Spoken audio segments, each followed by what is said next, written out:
ನಮಸ್ಕಾರ ಸ್ನೇಹಿತರೆ, ನಮ್ಮ ಯೂಟ್ಯೂಬ್ ಚಾನಲ್ಗೆ ಸ್ವಾಗತ. ಈ ವಿಡಿಯೋದಲ್ಲಿ ನಾನು ಮಶ್ರೂಮ್ ಚಿಲ್ಲಿ ಫ್ರೈ ಮಾಡೋದು ಹೇಗೆ ಅಂತ ತಿಳಿಸ್ಕೊಡ್ತೀನಿ. ಅದಕ್ಕೆ ಬೇಕಾಗುವ ಸಾಮಗ್ರಿಗಳು 6 ಹಸಿಮೆಣಸಿನಕಾಯಿ, 1 ಗೆಡ್ಡೆ ಬೆಳ್ಳುಳ್ಳಿ, ಅರ್ಧ ಈರುಳ್ಳಿ, ಕಾಳುಮೆಣಸು, ಜೀರಿಗೆ, ಸೋಂಪು, ಚಕ್ಕೆ, ಲವಂಗ, ಹಾಗೆ 1 ಏಲಕ್ಕಿ, ಸ್ವಲ್ಪ ಕೊತ್ತಂಬರಿ ಸೊಪ್ಪು, ಪುದೀನ ಸೊಪ್ಪು, ಇಷ್ಟು ಬೇಕಾಗಿರೋ ಅಂಥದ್ದು. ಹಾಗೆ ಒಂದು ಅರ್ಧ ಈರುಳ್ಳಿ ಮತ್ತು ಸ್ವಲ್ಪ ಕೊತ್ತಂಬರಿ ಸೊಪ್ಪು, ಪುದೀನ ಸೊಪ್ಪು ಫ್ರೈಗೆ ಬೇಕು. ಹಾಗೆ ಸ್ವಲ್ಪ ಶುಂಠಿ ಬೆಳ್ಳುಳ್ಳಿ ಪೇಸ್ಟು ಬೇಕು.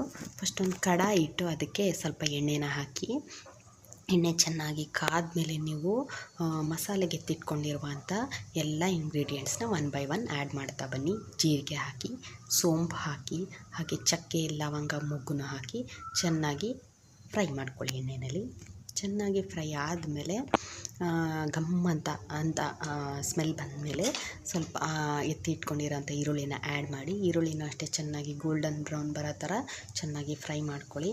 ಫ್ರೈ ಮಾಡ್ಕೊಂಡಾದಮೇಲೆ 6 ಹಸಿಮೆಣಸಿನ್ಕಾಯಿನೂ ಕೂಡ ಅದಕ್ಕೆ ಹಾಕಿ, ಇಲ್ಲಿ ನಾನು 3 ಪ್ಯಾಕೆಟ್ ಮಶ್ರೂಮ್ಗೆ ಬೇಕಾಗಿರೋ ಅಷ್ಟು ಮಸಾಲೆನ ಮಾಡ್ಕೊತಾ ಇದ್ದೀನಿ. ಆಮೇಲೆ ನೆಕ್ಸ್ಟ್ ಬೆಳ್ಳುಳ್ಳಿನ ಆ್ಯಡ್ ಮಾಡಿ, ಬೆಳ್ಳುಳ್ಳಿನೂ ಅಷ್ಟೇ ಚೆನ್ನಾಗಿ ಹುರ್ಕೊಳ್ಳಿ.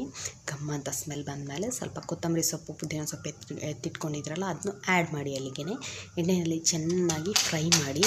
ಮಸಾಲೆ ಚೆನ್ನಾಗಿ ಫ್ರೈ ಆದಮೇಲೆ ಸ್ವಲ್ಪ ಅದನ್ನ ಆರಕ್ಕೆ ಹಾಕಿ ಬಿಟ್ಬಿಡಿ. ಒಂದು 2 ನಿಮಿಷ ಆರಕ್ಕೆ ಬಿಟ್ಟಾದಮೇಲೆ ಮಿಕ್ಸಿ ಜಾರ್ಗೆ ಹಾಕ್ಕೊಂಡು ಚೆನ್ನಾಗಿ ಫೈನಾಗಿ ಪೇಸ್ಟ್ ಮಾಡ್ಕೊಳ್ಳಿ. ಇವಾಗ ನಮಗೆ ಮಶ್ರೂಮ್ ಚಿಲ್ಲಿ ಫ್ರೈಗೆ ಬೇಕಾಗಿರುವಂಥ ಮಸಾಲೆ ರೆಡಿ ಇದೆ.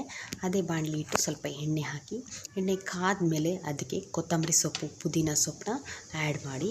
ಚೆನ್ನಾಗಿ ಅದು ಎಣ್ಣೆಯಲ್ಲಿ ಫ್ರೈ ಆದಮೇಲೆ ನೀವು ಅದಕ್ಕೆ ಈರುಳ್ಳಿನ ಸೇರಿಸಿ, ಈರುಳ್ಳಿನ ಅಷ್ಟೇ ಕೆಂಪಾಗಿ ಫ್ರೈ ಆದಮೇಲೆ ಅದಕ್ಕೆ ಶುಂಠಿ ಬೆಳ್ಳುಳ್ಳಿ ಪೇಸ್ಟನ್ನ ಆ್ಯಡ್ ಮಾಡಿ. ಇಲ್ಲಿ 1 ಸ್ಪೂನ್ ಶುಂಠಿ ಬೆಳ್ಳುಳ್ಳಿ ಪೇಸ್ಟನ್ನ ಹಾಕ್ತಾಯಿದ್ದೀನಿ.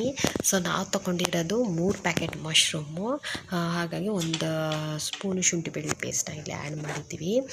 ಮೇಯ್ನ್ ಇಂಗ್ರೀಡಿಯೆಂಟ್ಸ್ ಇದಕ್ಕೆ ಮಶ್ರೂಮು, ಅದನ್ನ ಕ್ಲೀನ್ ಮಾಡಿ ಇಟ್ಕೊಂಡಿದ್ದೀವಿ. ಸೊ ಅದನ್ನು ಈ ಎಣ್ಣೆಗೆ ನಾವು ಆ್ಯಡ್ ಮಾಡ್ತೀವಿ. ಆ್ಯಡ್ ಮಾಡಿ ಚೆನ್ನಾಗಿ ಎಣ್ಣೆಲೇ ಫ್ರೈ ಮಾಡ್ತೀವಿ. ಸೊ ಇಲ್ಲಿ ಮಾಡಿದಾಗ ಮಶ್ರೂಮಲ್ಲಿರೋ ಅಂಥ ಎಲ್ಲ ವಾಟರ್ ಕಂಟೆಂಟು ಆಚೆ ಬರುತ್ತೆ. ಸೊ ಇಲ್ಲಿ ನಾವು 1 ಲೋಟ ನೀರನ್ನು ಕೂಡ ಸೇರಿಸೋ ಅವಶ್ಯಕತೆ ಇಲ್ಲ. ಚೆನ್ನಾಗಿ ಅದನ್ನ ಹಾಗೆ ಎಣ್ಣೆನಲ್ಲೇ ಕುಲ್ಕಿ ಬೇಯಿಸಬೇಕು. ಒಂದು ಲಿಡ್ ಕ್ಲೋಸ್ ಮಾಡಿ ಬೇಯಿಸಬೇಕು. ಒಂದು 5 ಮಿನಿಟ್ಸ್ ಅಂತೂ ಮಿನಿಮಮ್ ತಗೊಳ್ಳುತ್ತೆ. ಅದಕ್ಕೆ ನಮಗೆ ರುಚಿಗೆ ಬೇಕಾಗಿರೋಷ್ಟು ಉಪ್ಪನ್ನ ಇಲ್ಲಿ ಆ್ಯಡ್ ಮಾಡ್ಕೊತಾ ಇದ್ದೀವಿ. ಉಪ್ಪನ್ನೆಲ್ಲ ಹಾಕಿ ಚೆನ್ನಾಗಿ ಅದು ಮಿಕ್ಸ್ ಆಗಬೇಕು. ಚೆನ್ನಾಗಿ ಸೇರಿಸಿ ಆಮೇಲೆ ಅದಕ್ಕೆ ಎಷ್ಟು ಬೇಕೋ ಅಷ್ಟು ಅರಿಶಿನ ಪುಡಿ ಕೂಡ ಆ್ಯಡ್ ಮಾಡ್ಕೊಳ್ಳಿ. ಇಲ್ಲಿ ನೀಟಾಗಿ ಮಿಕ್ಸ್ ಮಾಡಿ, ಒಂದು ಇದರಲ್ಲಿ ಸ್ಪ್ಯಾಚುಲ ತೊಗೊಂಡು ನೀಟಾಗಿ ಮಿಕ್ಸ್ ಮಾಡಿ. ಆಮೇಲೆ ಅದು ನೀಟಾಗಿ ಮಿಕ್ಸ್ ಆದಮೇಲೆ ಒಂದು ಲಿಡ್ ಕ್ಲೋಸ್ ಮಾಡಿ ಚೆನ್ನಾಗಿ ಬೇಯಿಸ್ಕೊಳ್ಳಿ. ಅದು ಇರೋ ಕ್ವಾಂಟಿಟಿ ಅರ್ಧ ಕ್ವಾಂಟಿಟಿಗೆ ಬರಬೇಕು. ಇಲ್ಲಿ ನೋಡ್ಬೋದು, ನಾವು 1 ಲೋಟ ನೀರು ಕೂಡ ಮಿಕ್ಸ್ ಮಾಡಿಲ್ಲ, ಅದೇ ಎಲ್ಲ ನೀರನ್ನು ಕೂಡ ಬಿಟ್ಕೊಬಿಟ್ಟಿದೆ.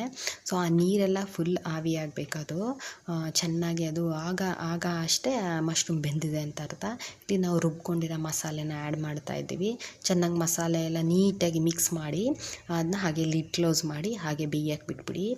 ಅದರಲ್ಲಿರೋ ಅಂಥ ಎಲ್ಲ ಮಸಾಲೆ, ವಾಟರ್ ಕಂಟೆಂಟ್ ಎಲ್ಲ ಕೋಟಿಂಗ್ ಆಗಬೇಕು. ಆಮೇಲೆ ನೀರೆಲ್ಲ ಕಡಿಮೆ ಆಗಬೇಕು, ಇಂಗಬೇಕು.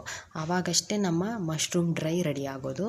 ಸೊ ಇಲ್ಲಿ ನೋಡಿ ನೀಟಾಗಿ ಮಿಕ್ಸ್ ಮಾಡಿ, ನೀರೆಲ್ಲ ಫುಲ್ ಎವಾಪ್ರೇಟ್ ಆಗಬೇಕದು. ಹಾಗೆ ಚೆನ್ನಾಗಿ ಮಿಕ್ಸ್ ಕೊಡಿ.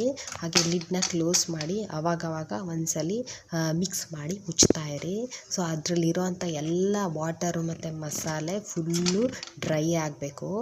ಅಂದರೆ ಮಸಾಲೆ ಎಲ್ಲ ಫುಲ್ ಮಶ್ರೂಮ್ಗೆ ಕೋಟ್ ಆಗಬೇಕು. ಆ ಥರ ನೀಟಾಗಿ ಲಿಡ್ ಕ್ಲೋಸ್ ಮಾಡಿ ಮುಚ್ಚಿ ಬೇಯಿಸ್ಕೊತಾ ಇರಿ. ಸೊ ಇಲ್ಲಿ ನೋಡ್ಬೋದು ನೀವು, ಇವಾಗ ಇಲ್ಲಿ ಸ್ವಲ್ಪ ಮಾತ್ರನೇ ಉಳ್ಕೊಂಡಿದೆ. ಸೊ ನಮಗೆ ಡ್ರೈ ಬೇಕಾಗಿರೋದ್ರಿಂದ ನಾವು ಇಲ್ಲಿ ಚೆನ್ನಾಗಿ ಅದನ್ನ ಮತ್ತೆ ಲಿಡ್ ಕ್ಲೋಸ್ ಮಾಡಿ ಇನ್ನೂ ಡ್ರೈ ಮಾಡ್ಕೊತಾ ಇದ್ದೀವಿ. ಫೈನಲ್ ಆಗಿ ಹೇಗೆ ಬಂದಿದೆ ಅಂತ ಇಲ್ಲಿ ನೋಡ್ಬೋದು. ಮಶ್ರೂಮ್ ಚಿಲ್ಲಿ ಡ್ರೈ ಇದನ್ನು ನೀವು ಸೈಡ್ ಡಿಶ್ ಆಗಿ ಬಳಸ್ಕೋಬೋದು. ಈ ವಿಡಿಯೋ ಇಷ್ಟ ಆಗಿದೆ, ನಮ್ಮ ಯೂಟ್ಯೂಬ್ ಚಾನಲ್ಗೆ ಸಬ್ಸ್ಕ್ರೈಬ್ ಆಗಿ. ಇಷ್ಟ ಆದರೆ ವಿಡಿಯೋನ ಲೈಕ್ ಮಾಡಿ ಮತ್ತು ಶೇರ್ ಮಾಡಿ. ಎಲ್ಲರಿಗೂ ಧನ್ಯವಾದಗಳು.